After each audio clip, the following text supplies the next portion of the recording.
اضطراب باعث ہستی ہے اور حاصل ہستی بھی۔ ہر زندہ انسان مضطرب ہے، کائنات کا ذرہ ذرہ تڑپ رہا ہے۔ موجوں کا اضطراب تلاطم کلزم ہے اور یہی سمندر کی ہستی ہے۔ اضطراب ہی زندگی کو متحرک رکھتا ہے اور یہی تحریک، یہی حرکت ہستی کے ثبوت ہے۔ بے حرکت زندگی نباتات کی زندگی ہے۔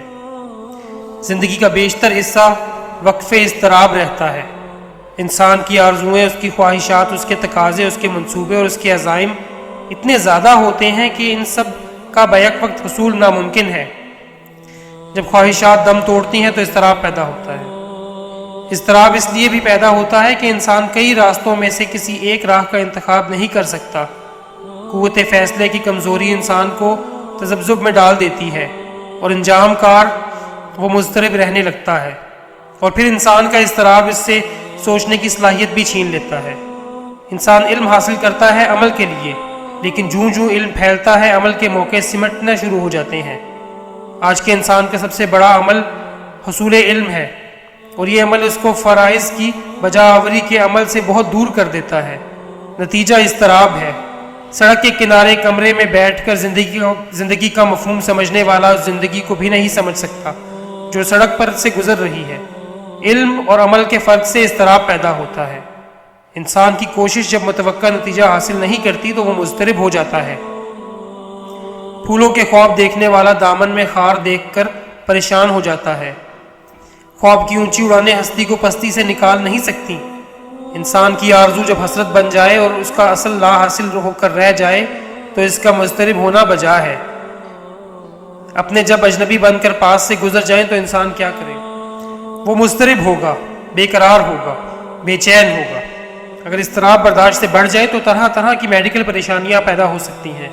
اضطراب کو مایوسی نہ بننے دیا جائے تو انسان بدلے ہوئے حالات سے گھبراتا نہیں۔ کچھ لوگ اضطراب میں چراغی آرزو بجھا دیتے ہیں اور ہمیشہ کے لیے خود کو ایک کرب میں مبتلا کر لیتے ہیں۔ کچھ لوگ اضطراب کو تحریک بناتے ہوئے نئی راہیں دریافت کر لیتے ہیں اور اس طرح پرانے ڈھانچوں پر نئی تعمیر استوار کرنے میں کامیاب ہو جاتے ہیں۔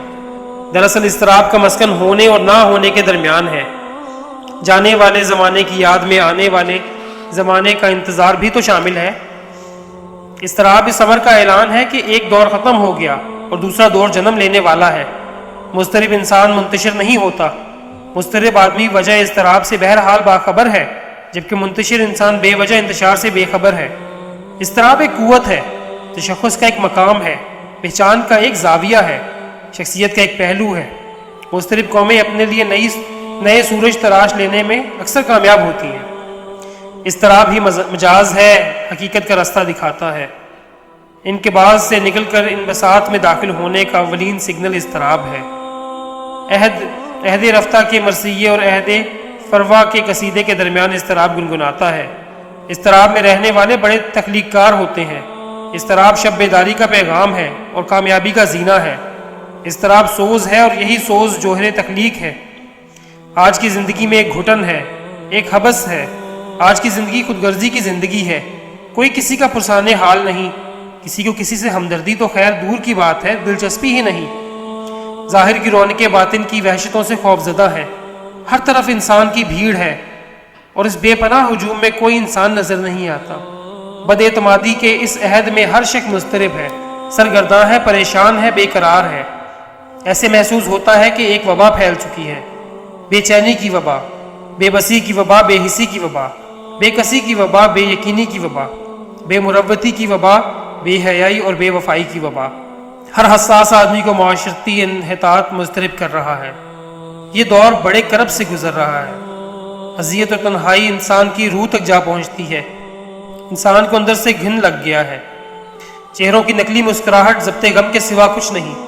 آج کا اضطراب اس لیے ہے کہ زندگی کو تقویت دینے والے ادارے ختم ہوتے جا رہے ہیں، لیکن یہ اضطراب ایک نئے جہان کے لیے پیدا ہونے کی بشارت بھی رکھتا ہے۔ آج کا اضطراب کسی وقت کروٹ لے سکتا ہے۔ ایک بار پھر وہی جذبے کار فرما ہو سکتے ہیں جو آج سے 40 سال پہلے ظاہر ہوتے تھے۔ اضطراب بے سبب نہیں ہوتا۔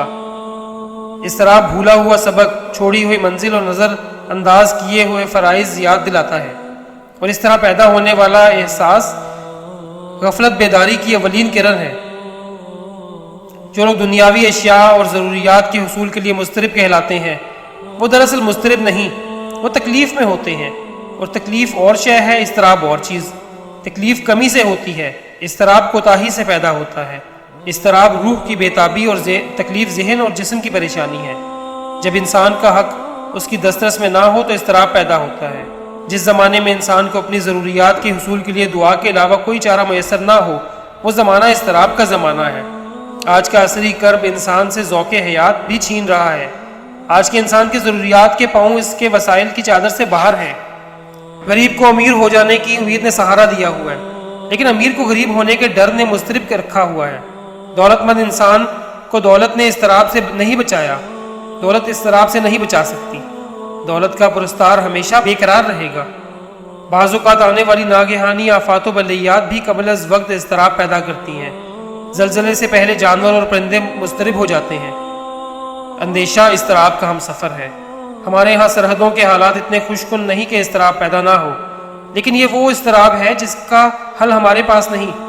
دشمنان اسلام متحد ہیں اور مسلمان متحد نہیں۔ دوستوں کی لاپرواہی دشمن کی اصل قوت ہے۔ ہم لوگ وحدت فکر اور وحدت کردار سے محروم ہوتے جا رہے ہیں۔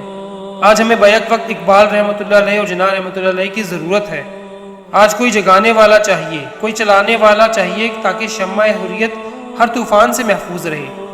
آندھیاں اور آگہی کے چراغ برسر پیکار ہیں۔ آج قوم کو عہد کہن تازہ کرنے کی ضرورت ہے۔ صرف بزرگوں کی یاد منانے سے بزرگوں کا فیض نہیں ملتا، بزرگوں کے بتائے ہوئے رستے پر چلنے سے بات بنتی ہے۔ ذکر بہار تو فصل بہار نہیں۔ آج کا اضطراب تو عمل سے دور ہوگا۔ دریا کا مقصد اگر وصال بحر ہے تو یہ منزل صرف سمندر کے نام کا وظیفہ پڑھنے سے نہیں حاصل ہوتی۔ دریا کا اضطراب اس کی قوت ہے، اس کی روانی ہے۔ وہ اضطراب میں پہاڑوں کو کاٹتا ہے، میدانوں سے راستہ بنا لیتا ہے، ایک طویل جد و جہد کے بعد آغوش گلزم میں راحت و سکون حاصل کرتا ہے۔ اضطراب کو روانی بنانے والا دریا آسودہ منزل ہوتا ہے۔ قوموں کا سفر دریا کے سفر کی طرح ہے۔ موجوں اور قطروں کی ایک عظیم وحدت اپنی منزل کی طرف رواں دواں انجام کار بحر بے کنار سے ہمکنار ہوتی ہے۔ قوم کے افراد اگر وحدت کے تصور سے محروم ہو جائیں تو ان کا اضطراب انہیں مایوس کر کے ہلاک کر دیتا ہے۔ اگر وحدت قائم ہو جائے تو یہی اضطراب منزل مقصود ہے۔ انفرادی اضطراب کو اجتماعی فکر میں ڈھالنے والا ہی قوم کا رہنما ہوتا ہے۔ امیر کارواں وہی ہے جو افراد کارواں میں یکجہتی، یکسمتی، یک نظری پیدا کرے۔ قوم میں وحدت فکر پیدا ہو جائے تو وحدت عمل منتقائے نتیجہ ہے، یعنی اقبال مل جائے تو جناح کا ملنا لازمی ہے۔ آج کے اضطراب کو چینل درکار ہے۔ اضطراب تلاش عمل کا نام ہے اور عمل علم کی وضاحتوں سے نجات کا نام ہے، لیکن یہ بات بھی ملحوظ خاطر ہے کہ اضطراب زیادہ دیر تک منتظر نہیں رہ سکتا۔